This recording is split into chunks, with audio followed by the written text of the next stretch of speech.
O que faz uma pessoa ter uma carreira de sucesso? A minha convidada de hoje é mãe, é alta executiva, é conselheira, é professora de MBA. Eu vou conversar com a Viviane Elias Moreira. E ela tem uma trajetória profissional incrível, porque ela vai contar pra gente desde quando ela começou e como ela conseguiu estar num cargo de C-level. Oi, Viviane, seja bem-vinda ao Carreira e Você. Muito obrigada, estou muito feliz de estar aqui, ter esse convite, agradecer realmente, vir aqui contar um pouquinho da minha história, estou muito feliz. Então vamos lá, vamos começar. Assim, eu queria que você contasse sobre a sua formação acadêmica. Eu vi que você te preza muito pela educação, você é uma das pessoas como eu, gosta de estudar, tem aí muitos MBAs, isso é muito legal. Então eu queria que você contasse aí da sua formação acadêmica pra gente um pouquinho. Gente, eu acho que a educação, ela move histórias e ela move perspectivas, né? Ela dá embasamento, na verdade, para novas perspectivas. Então, eu sou uma louca que eu não paro de estudar o tempo inteiro, né? Às vezes a gente chega em casa, assim, meu marido fala assim: o que você inventou para esse semestre para poder pensar o que eu posso inventar para o meu. Então, eu tenho uma formação inicial em comércio exterior, administração com comércio exterior. Depois eu fiz uma outra faculdade de processos gerenciais, muito porque eu queria entender um pouco mais de forma holística as organizações, né? Quando eu terminei a faculdade de comércio exterior, eu decidi, já estava muito focada ali no meu entendimento de inovação, riscos, resiliência corporativa, que é o que a gente chama um nome chique para falar da minha profissão atualmente. Então, eu decidi investir muito em certificações, né? Então, principalmente certificações que eram relevantes para o segmento que eu estava atuando, mas certificações que poderiam me diferenciar no mercado corporativo. Então, eu tirei 3 certificações internacionais, algumas certificações voltadas em tecnologia, que foram uns 2 anos de gap, e foi quando eu decidi fazer um MBA.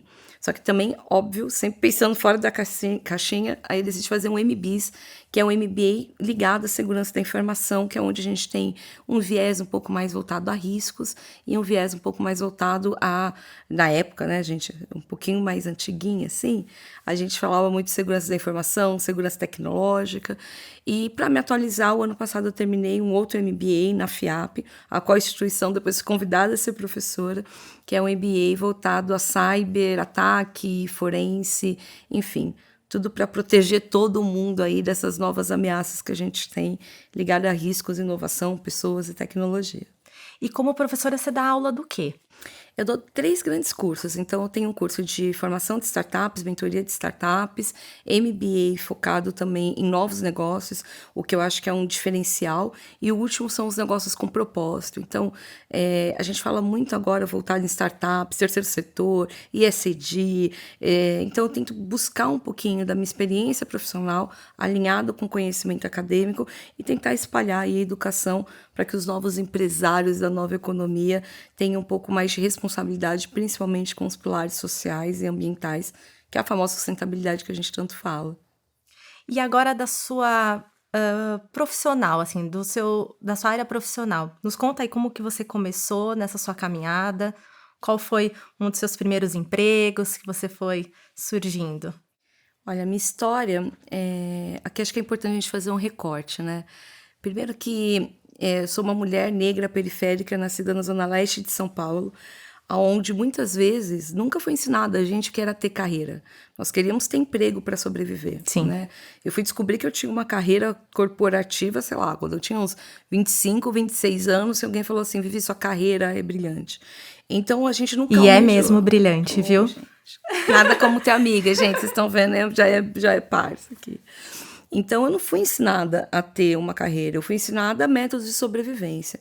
Então, eu não posso deixar de falar que meu primeiro emprego foi aos 13 anos, como entregadora de panfleto no Farol. E eu fui escolhida justamente porque eu era a preta mais limpinha e arrumadinha e falava melhor entre as outras crianças negras que estavam ali junto comigo, né? E quando eu conto essa história, eu conto não no sentido de criar uma história romantizada sobre de como ela chegou hoje em cadeira de conselho e se leva e começou aos 13 anos entregando o panfleto de farol, porque eu não posso permitir, é muita responsabilidade minha romantizar uma história dessa forma. O que eu quero trazer é a conscientização de como sociedade brasileira a gente vem falhando há tantos anos, ao ponto de uma menina preta de 13 anos ter que entregar panfleto em farol para ganhar R$10 para ajudar a ter alimentação, a sobrevivência dentro da minha casa. E eu vivia numa dicotomia total, porque eu entregava panfleto no Farol, mas era bolsista de um colégio particular, onde eu era, no período da tarde, fui até a 6ª série, a única garota negra. Depois entrou minha amiga Cristiane, beijo, Cris, que até hoje é minha parceira de luta e de conquistas. E ali eu entendi que eu tinha alguns divisores de água, porque o sistema falava que eu não poderia chegar onde eu queria estar. Eu tinha alguns investidores anjos, que eram meus irmãos, meu pai e minha mãe, investindo numa educação de qualidade, contrariando as estatísticas também da jornada deles, e eu decidi que eu poderia, sim, atravessar a ponte para lá, né? E os meus estímulos sempre foram para baixo. Por exemplo, na 5ª série, minha professora me disse, da 5ª para a 6ª série, que se eu continuasse me comportando do jeito que eu estava me comportando, se eu não engravidasse, não virasse traficante ou virasse alguma pessoa que, um termo com V, né, a palavra com V, para a gente não trazer outros termos aqui, ela poderia me indicar no mercado da vila para trabalhar como caixa do mercado, que eu era bem espertinha, mas eu não poderia roubar o caixa do mercado. Então, o ecossistema que eu trabalhava e que eu funcionava, que me via como uma mulher negra, ele sempre me puxou para baixo. Ele sempre me puxou para lugares de prestação de serviços operacionais, que eram os lugares que mulheres, principalmente mulheres negras, eram colocadas. Eu não tenho dúvida nenhuma que eu tive um divisor de águas de paradigma, que foi o Núcleo da Consciência Negra na USP, em 1997, onde ensinou que minha luta, por mais que eu queira separar dos CNPJs, ela vem à base do CPF. Minha raça sempre vai vir na frente. E o jeito de eu hackear para que eu tenha mais oportunidades é através de educação e através de oportunidades. E aí começou a acontecer algumas oportunidades na minha vida, na minha jornada profissional. Eu fui trabalhar, e agora sim, eu vou denunciar total minha idade, eu fui trabalhar numa célula da antiga Telesp, que estava na época da compra da Telefônica, que hoje é uma outra empresa, numa célula antifraude, de celulares CDMA. Googlam para descobrir o que é celular CDMA, para quem nunca viu o famoso celular CDMA. E foi quando eu comecei a trabalhar com riscos, tecnologia, antifraude, dentro desse processo de construção. Gostei, e dali comecei uma jornada de supervisão, coordenação. Tive que recalcular rotas, porque eu fui desligada de uma empresa quando eu tinha 24 para 25 anos, eu fui desligada num processo de corte, e aí gestão de riscos caiu no meu colo, muito mais porque eu precisava trabalhar do que efetivamente aprender. E aí eu decidi realmente fazer uma carreira, é o que eu gosto de fazer.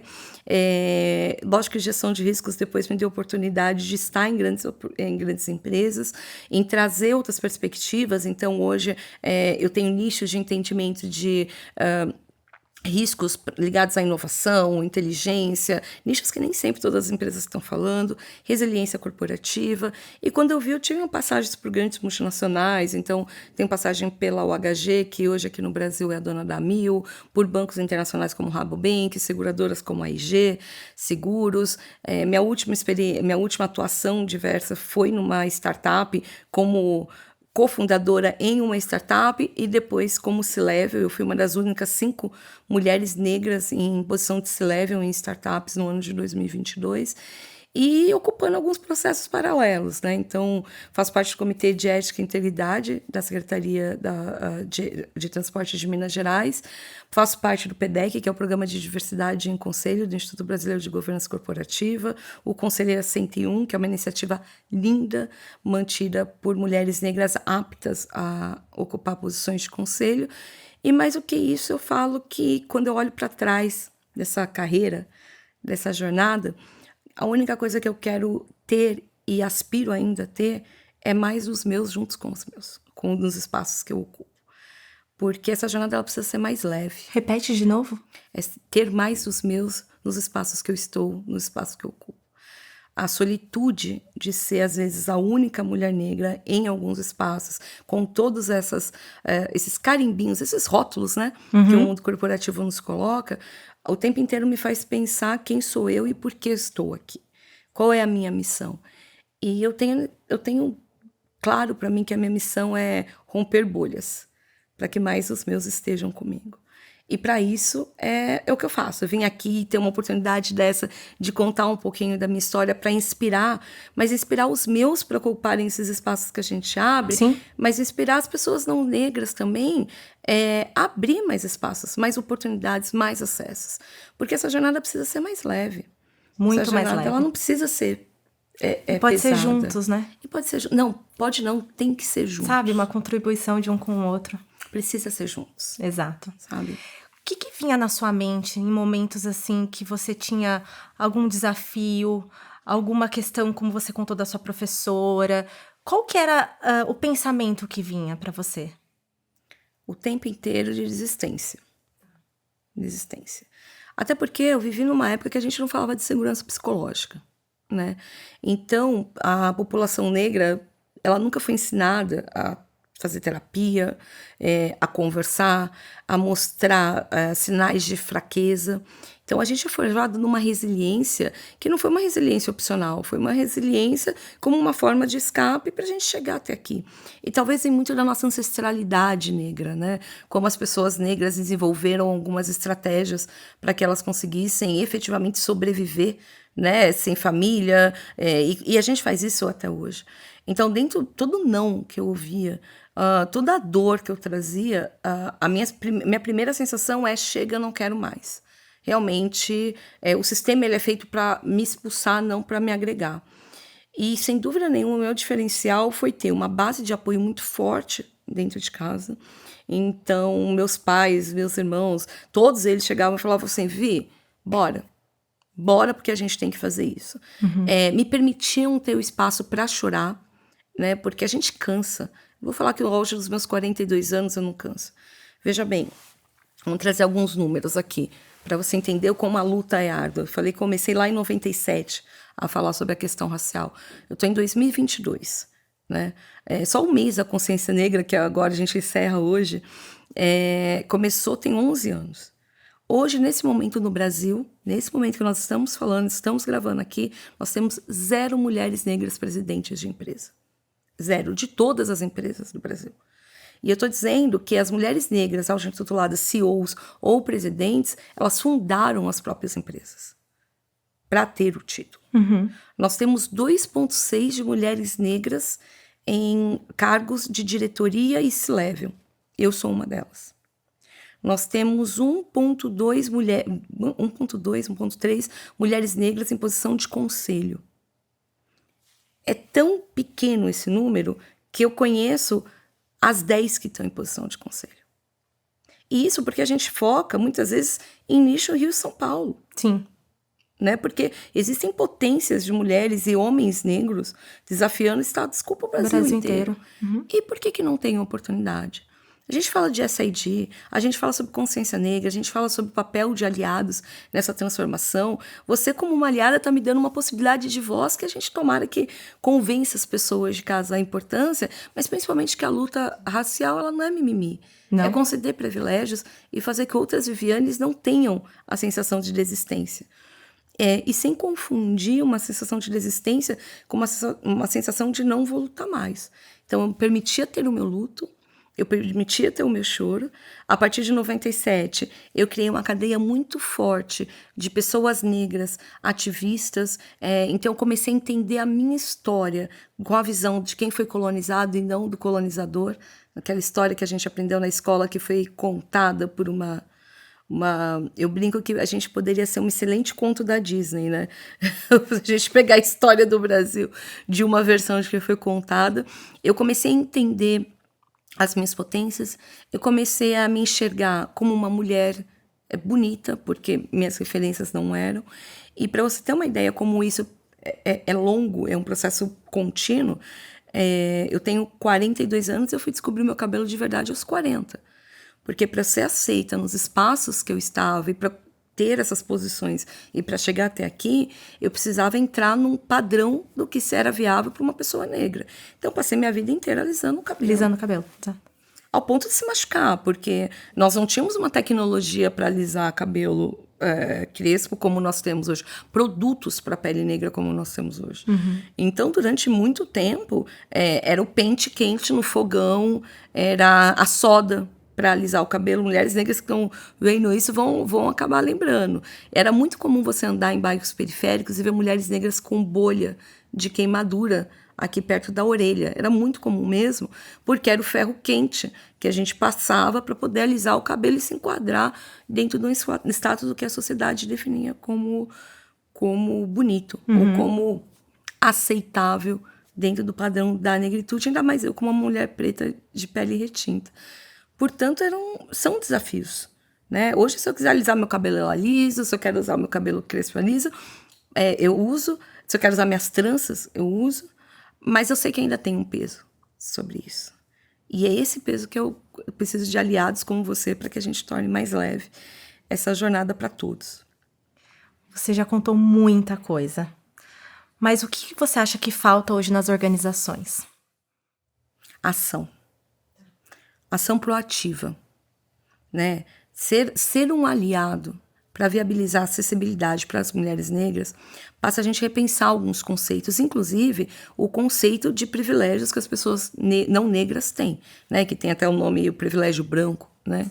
Que hoje permite que pessoas não negras ocupem alguns espaços que efetivamente poderiam ser compartilhados com pessoas negras. Então, abrir mão de privilégios e entendimento da nossa história passa pelo letramento racial. E o letramento racial, ele não é só eu tenho um amigo negro, ou eu vou no samba com pagode com feijoada, ou carnaval eu adoro, vou na escola de samba no Rio. Isso não é letramento racial, isso é diversão. Letramento racial é você entender como você deve chamar uma mulher negra, que é pelo nome. Na dúvida se é preto ou negro, chama pelo nome. Né? Nós temos nome, nós gostamos de ser chamados pelo nome.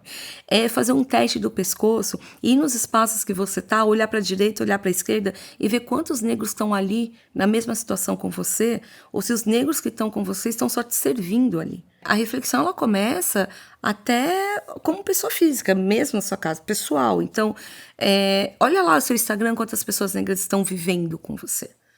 Vivendo assim, tomando vinho, viajando, conversando, não é o seu prestador de serviço. Não é a babá, não é a empregada doméstica. Se parar para pensar, a empregada doméstica, ela é um resto da escravidão escancarada no nosso dia a dia e a gente não nota. Né? Há relatos de empregadas domésticas, principalmente mulheres negras, que têm talheres separados. Dispensa separada. Dispensa separada. Comer resto de comida. Uma senhora negra de um amor da minha vida, dona Ana, que mora na casa dos meus pais ainda, me ajudou a criar, ela é servente da escola. Quando a escola fechou, ela virou empregada doméstica para sobreviver. Dona Ana conta histórias, por exemplo, de bombons que compravam chocolates importados e contavam para deixar separado. E de vez em quando, quando comiam um ruim, deixavam um pedaço, esse você pode comer. Aqui a gente está falando realmente, tem muito a ver com índole, com caráter, com perspectivas. Mas não quer dizer que a gente não tem como não enxergar que as empregadas domésticas são mulheres negras, em sua grande maioria. E o pior, tomam decisões econômicas relevantes. A população negra movimentou 1,8 trilhões de reais de 2020 para cá, no meio de uma pandemia. Imagina o potencial econômico que nós temos se a gente empoderar com empregos e salários dignos, mulheres e homens negros que movimentam famílias. Isso é importante até trazer esse recorte quando a gente fala de mulheres negras em posição de C-level ou posições mais altas. Mulheres negras que chegaram a essa posição, homens negros que chegaram a essa posição, normalmente elas têm um histórico familiar porque eles são um único de ascensão. Ou são a primeira geração que conseguiu economicamente ter um patamar. Então, o núcleo financeiro deles não é só a esposa, o filho, enfim, muitas vezes é a mamãe, é o papai, é uma família, irmão, né?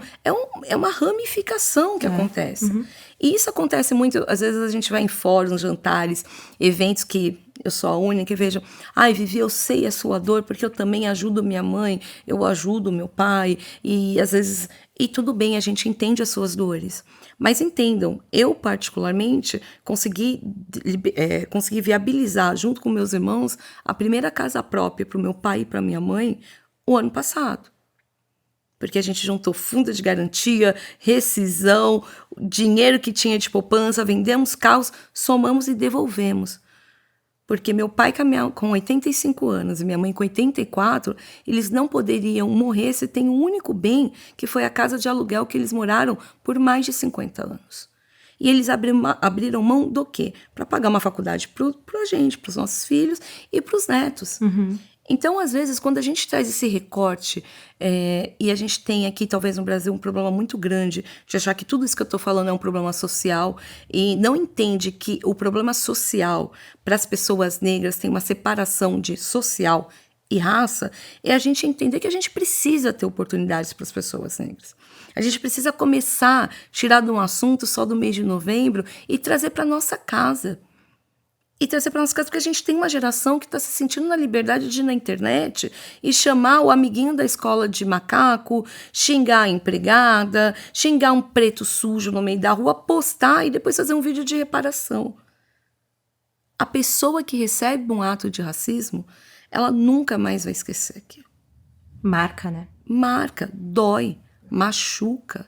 E nem sempre a gente consegue superar alguns bloqueios decorrentes disso. E o mercado, o mundo corporativo, é um dos lugares que o racismo institucionalizado ele acaba se transformando em tão microagressões, tão sutis, que as pessoas negras percebem, e quando a gente vai expressar, por exemplo, em canais de denúncia, é um caso de desinteligência. É um caso, não, gente, não é racismo essa situação. Por isso que eu insisto tanto, principalmente vocês que têm essa opção de canetada mesmo, invistam em canais de denúncia, em canais antirracistas da sua empresa, porque se a gente tem canais que sabem lidar com assédio de maneira correta, por que a gente não precisa ter pessoas que saibam lidar com casos de racismo de maneira correta? Claro. Né? Valores inegociáveis de empresa, cultura de empresa, a empresa, notinha de repúdio, gente, não funciona mais. A empresa tal repudia todos os casos, enfim. Gente, existem pessoas que estão monitorando. Existem casos clássicos de empresa. Existe um movimento que chama Black Money, que se eu não me reconheço, eu não compro.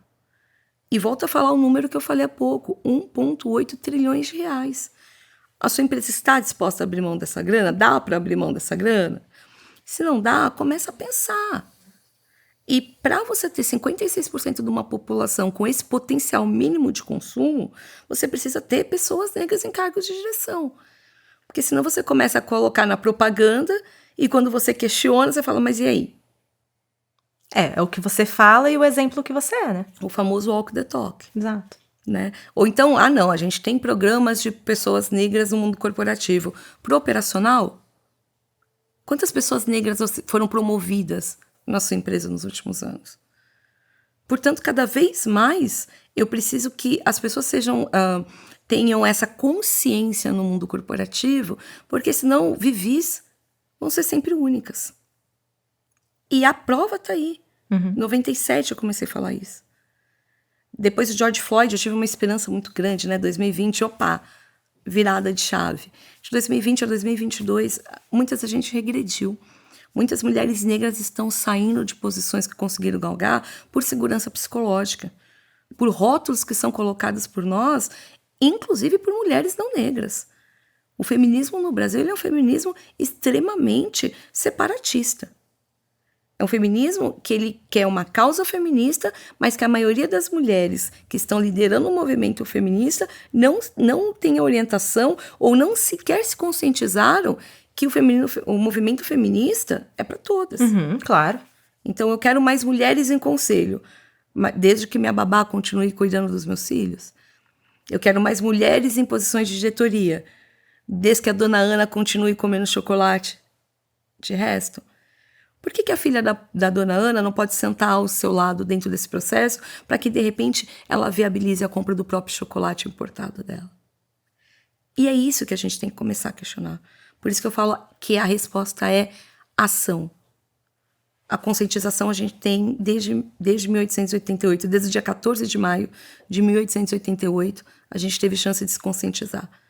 Agora é hora de agir, porque senão vai demorar 118 anos para que a gente tenha a equiparação salarial de homens e mulheres negras comparado com a base de homens brancos. Vivi, qual foi a virada de chave na sua carreira?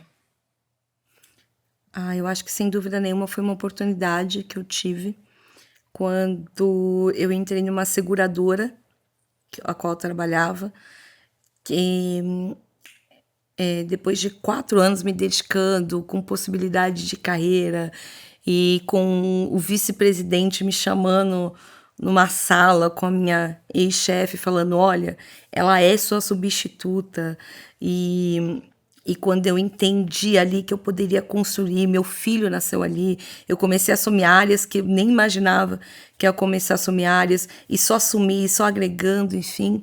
E aí a virada de chave na minha carreira foi num dia que eu cheguei na reunião, depois de 4 anos quase, eu cheguei na reunião que tinha uma reunião de off-site para contar os promovidos, e chamaram todas as pessoas, menos eu. E ali eu entendi, eu olhei para um lado e as pessoas que estavam comigo estavam crentes, né, que tipo, não dá para entender como a Vivi, né? Eu já tinha ganhado prêmios pela empresa, eu já tinha criado grupo de relacionamento com diversidade e inclusão para a empresa, tinha levado o nome da empresa para alguns segmentos de mídia, tinha feito mudança, contado caixa, grávida de 9 meses, virando à noite, trabalhando em licença maternidade, porque eu acreditava que ali seria a minha chance, e as pessoas sabiam. E aí, quando aconteceu aquilo, todo mundo levantou, eu não levantei, eu olhei e falei assim, bom, eu preciso disfarçar. E aquela dor, só de falar, volta com uma intensidade, porque aquele dia meu marido me pegou na calçada do metrô Parada Inglesa, sentada, chorando, com a minha mochila, com o notebook. E ali foi minha virada de carreira para eu entender que a minha carreira é minha. Não é de nenhum CNPJ. É minha. É sua. E por mais que eu tenha mulheres aliadas, eu preciso entender que essa minha gestora, por exemplo, é uma das gestoras que mais me machucou na vida. Ela usava de microagressões. Pra você ter uma ideia, no final, minha última semana foi contando lixeira e caderno não almoxarifado. Mesmo com o cargo de gestão nessa empresa. E o silêncio das pessoas coniventes com tudo isso era uma das coisas que mais me doía. E ali eu decidi, a partir de agora, quem vai fazer minha carreira sou eu, nas empresas que eu achar que há uma possibilidade, mas eu preciso começar a desafiar de maneira mais estratégica, porque eu sei meu potencial, eu sei as minhas entregas, mas eu preciso sair da posição de só servir para começar a ocupar o espaço que eu posso ser servida também. Uhum. Então, ali eu comecei a mudar o meu pensamento, comecei a procurar emprego, comecei literalmente a mudar, e aí veio um homem negro, que eu sou muito grata, Edivaldo Santiago, que me deu a oportunidade de ocupar meu primeiro posto de diretoria, que foi um cargo de entrada, e que foi na Mil. E, sem dúvida nenhuma, algumas podem chamar isso de mudança de mindset que eu conspirei. Eu, na forma prática, eu só falo que eu parei de aceitar resto. Parei de brigar por resto. E quando eu falo brigar com o resto, eu tô dizendo de brigar por resto que as pessoas nesse mundo de empresas às vezes cedem para as pessoas negras. Porque produzir você é boa, entregar você é muito boa. Mas, pra você ter uma ideia, eu nunca tive uma promoção na minha vida. Eu nunca recebi uma promoção. Eu recebia as melhores notas, eu recebia bônus, eu recebia reconhecimento financeiro, mas alguém me chamar numa sala e falar, você foi promovida? Nunca aconteceu. Para que eu conseguisse ter promoções na minha carreira, eu precisei sair das empresas que eu estava atuando. E é muito engraçado hoje, porque um número grande dessas pessoas vem me procurar falando, Vivi, você é inspiração, Vivi, você é luta, Vivi, você nos inspira. E eu olho para essas pessoas e falo assim, sabe a dor que você me provocou? Essa virada de chave na minha carreira, ela me fez provocar algumas pessoas a saírem da zona do conforto de falar, eu sou antirracista para provar que é antirracista. Uhum. E nesses últimos 8 anos, depois dessa história, é isso que eu venho tentando provocar, com peso, tá? que vem uma conta. Você ter esse posicionamento vem uma conta. Mas eu acho que se com 42 anos eu não começar a fazer isso, talvez a nova geração não tenha essas oportunidades mais sedimentadas e não em fumaça, como está acontecendo agora. E quando você olha, vale a pena, apesar da conta? Vale a pena para ver alguns nomes brilhando, como a gente está vendo agora, para ver algumas jornadas sendo reconhecidas, como a gente vem reconhecendo agora, para ter acesso a espaços como esse, para poder colocar a minha voz de maneira ampla, para conseguir ter alguns acessos, como, por exemplo, eu lembro quando saiu Conselheira 101, que a gente saiu na revista, eu saí na revista, que eu passei a vida inteira pagando para assinar, né? Valeu a pena para eu chegar lá na minha vila e ver meu pai e minha mãe com as fotos dos filhos ali, e com todas as revistas ou jornais que eu saí. Valeu a pena para deixar meus tios orgulhosos, meus primos esperançosos. E o que não é muito, mas talvez seja a minha parte do giving back para esse mundo, assim, sabe? Vivi, a gente ouve você contando e que, pra mim, você tem uma característica muito forte, que você é muito resiliente, você é muito determinada com o que você quer. Quais mais características você acha que você tem e que te ajudou nessa sua trajetória profissional? Eu acho que minha capacidade de me adaptar ao meio em que eu vivo, sem esquecer de quem eu sou. Isso eu nunca posso esquecer e nunca vou, porque é o que me forjou na resiliência. A busca da leveza. Eu preciso ser leve porque eu já carrego fardo pesado demais todos os dias. Então eu sou aquela que organiza o churrasco, aquela que leva o gin tônica, aquela que sabe a marca da cerveja, aquela que vai no estádio de futebol, que são minhas válvulas de escape, na verdade. Paciência. Eu sou extremamente paciente. Até para conseguir sobreviver em algumas situações eu preciso ser paciente. Mas não quer dizer que ser paciente não quer dizer que eu não haja. Sim. Né? E com certeza estratégia. Eu falo para as minhas amigas que para mim, enquanto nós mulheres negras, nós somos plurais, né? A verdade da Vivi quanto mulher negra não é a mesma verdade de todas as mulheres negras que estão no mercado corporativo. Nós temos verdades, vivências e perspectivas diferentes. Então eu falo para as minhas amigas que são necessárias, que são os meus jongas, eu chamo essas minhas amigas de jongas, que são extremamente assertivas, que estão ali, enfim, que enquanto elas estão nesse caminho, eu gosto de ser chamada de uma mulher negra estratégica. Eu gosto de falar pelo amor, mas isso não quer dizer que o amor ele também não tem que ser duro. Até para você amar, você começa a evoluir. Então, essa estratégia para sobreviver, para trazer mais os meus e para conseguir viabilizar acesso para minha família, inclusive, eu estou falando de acesso básico, água, luz, telefone, viagens, enfim.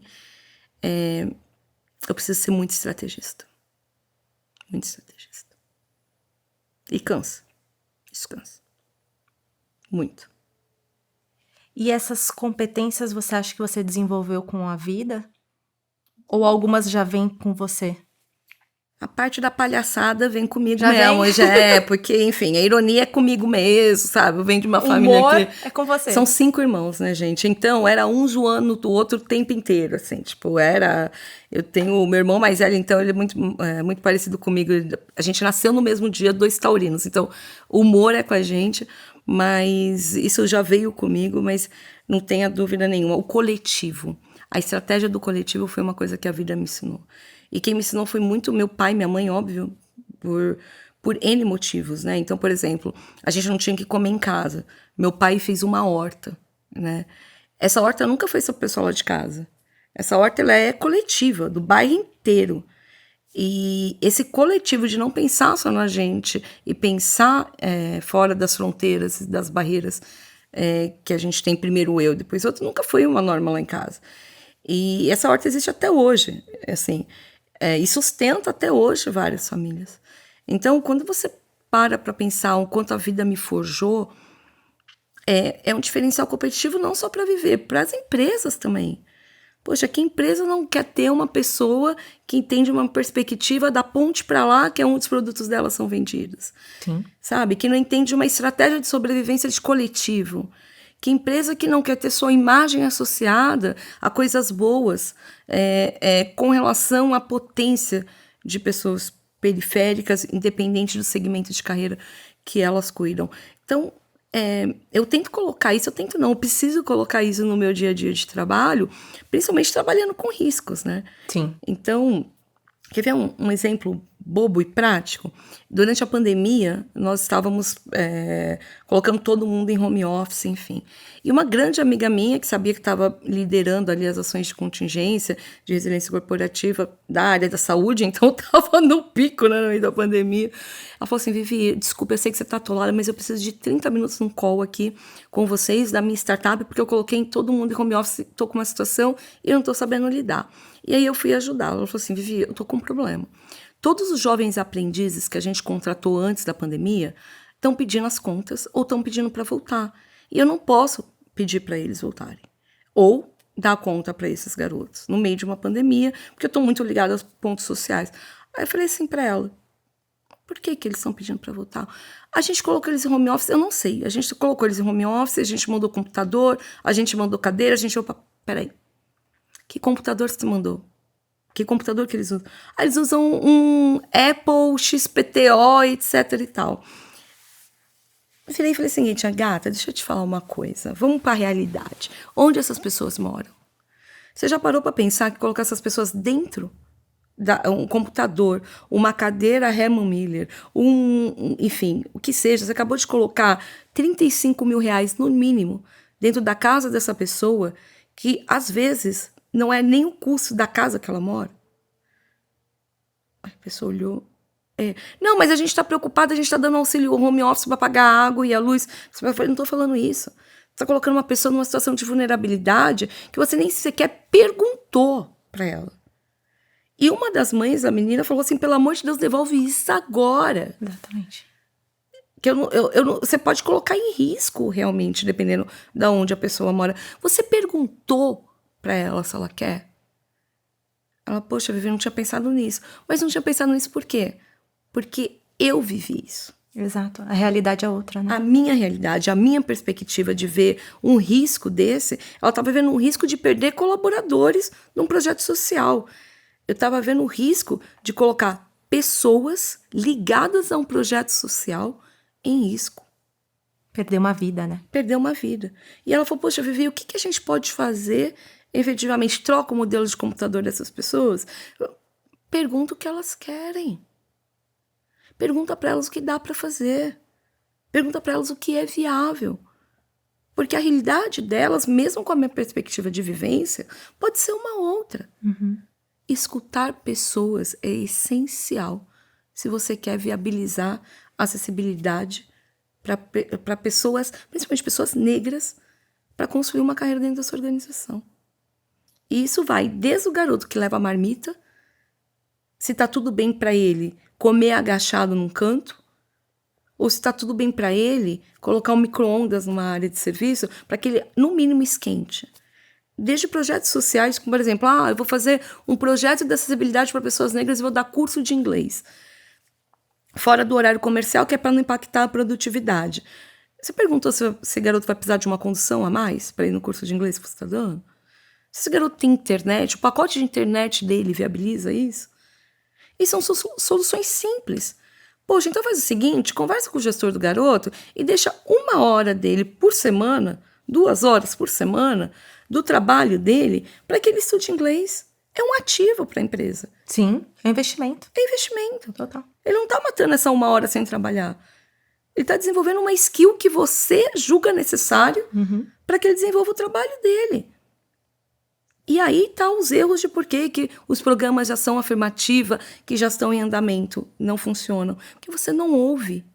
Aliás, você ouve, mas você não escuta a verdade de quem está recebendo esse programa. E, normalmente, são pessoas negras. Você não tem um líder negro que tem essa vivência e possa chamar a atenção, é um segundo erro. Você não tem um diretor negro. E é importante, tá? Quando eu falo de liderança negra, eu estou falando aqui de escutar essas pessoas, porque a gente, agora eu vou advogar em causa própria, quando a gente chega lá, a gente tem um momento de solitude que a gente é espremido por uma base que nem sempre entende ter um líder negro, por um top-down, que vai cobrar pessoas negras, porque pessoas negras sim são cobradas 3, 4, 5 vezes mais, e a gente é esmagado. Por isso que talentos negros estão saindo de empresas ou para empreender ou para fundar as próprias empresas, principalmente mulheres negras. Vivi, você é mãe, alta executiva, professora. Como é que você faz para equilibrar a vida pessoal e a vida profissional? Não faz, né, gente? Vamos de vez em quando... Não, mentira, vamos lá. Eu comecei a me autocobrar espaços para mim. Tá. Porque não dá pra gente achar que vai dar pra colocar em caixinhas. Principalmente com o advento do home office, né? Então, eu tenho alguns outros marcos também. Por exemplo, eu tenho um relacionamento interracial. Então, meu filho é uma criança negra de pele clara. Que é o tempo inteiro eu tenho que conviver e mostrar pra ele a acessibilidade que ele tem por uma questão de colorismo, diferente dos primos dele que têm pele mais escura. Então, esse balanço de qualidade de vida permeia pela minha raça, não adianta. Então, como é que eu faço? Eu tenho uma rede de apoio gigantesca, e aqui eu tenho que falar sogra, sogro, cunhada, irmão. Amo vocês. É muito importante. É importante. Eu tenho o privilégio de ter amigos que quando toda essa minha rede de apoio está ocupada, deixa o Marcelinho aqui, então tem o melhor amigo da escolinha dele, o Kenzo. A Lu, não, Vivi, eu pego o Marcelo, eu faço. Então, essa rede de apoio muito grande, muito até para que eu consiga ter tempo para lutar pela minha causa. Então, às vezes é viagem, enfim. Então, eles são aliados que me ajudam nessa causa. E eu decidi, e eu preciso ter o tempo Vivi. Então, o que esse tempo Vivi? Gente, é para assistir os programas de fofoca. Eu preciso ter o tempo do ócio. Eu preciso ter meu tempo de viver mulher com as minhas amigas. Então, meu marido vai lá pro poker dele. É no mesmo dia que a gente combina. Fica aqui com o Marcelo, que eu tenho encontro das meninas. Eu tenho um grupo que chama Afropates. Eu e minhas amigas, que a gente vai nos restaurantes que a gente gosta. E a gente tira onda. Então, são esses momentos que eu me reconecto e renovo minhas energias. Mas um dos momentos que eu mais tenho de reconexão é quando eu volto lá para casa dos meus pais. Eu sento ali na minha calçada, chamo minhas amigas de infância ali, aí boto samba no fundão e fico ali no quintal tomando minha cerveja, conversando sobre amenidades, falando sobre o Michael B. Jordan, George Clooney e alguns outros objetos de desejo de 99% das mulheres. Ao mesmo tempo, a gente está sabendo das fofocas do bairro, porque ali me volta por tanto de luta que eu ainda tenho, mas me reconecta com quem eu sou. E aí a gente vai balançando, né? Às vezes eu durmo da meia-noite às 6, durmo no avião, assim a gente vai tocando a vida. Vivi, é muito bom falar da nossa história, né? Você contou muitas coisas incríveis. Obrigada. Mas uma última pergunta. Quando você olha toda a sua trajetória profissional, quando você começou lá na escola, até hoje, qual que é o sentimento que te vem? Olhando minha trajetória profissional, meu sentimento hoje é de luta. Eu tenho muita coisa ainda que eu preciso fazer. Muita coisa. Mas uma luta com mais aliados do que quando eu comecei. Uma luta com mais voz de quando eu comecei. Uma luta mais provocativa de quando eu comecei e uma luta viabilizando mais suporte aos meus de quando eu comecei, que foi uma coisa que eu não tive. Eu tenho muitos desafios profissionais, porque eles só vão aumentando, né? Porque agora eu também tenho o etarismo. Pode ser que daqui 5 anos o mundo corporativo não me veja mais como uma mulher útil para a sociedade. Pode ser que eu tenha um outro filho e a sociedade me veja como uma mulher que tem dois filhos e isso é um absurdo num cargo corporativo.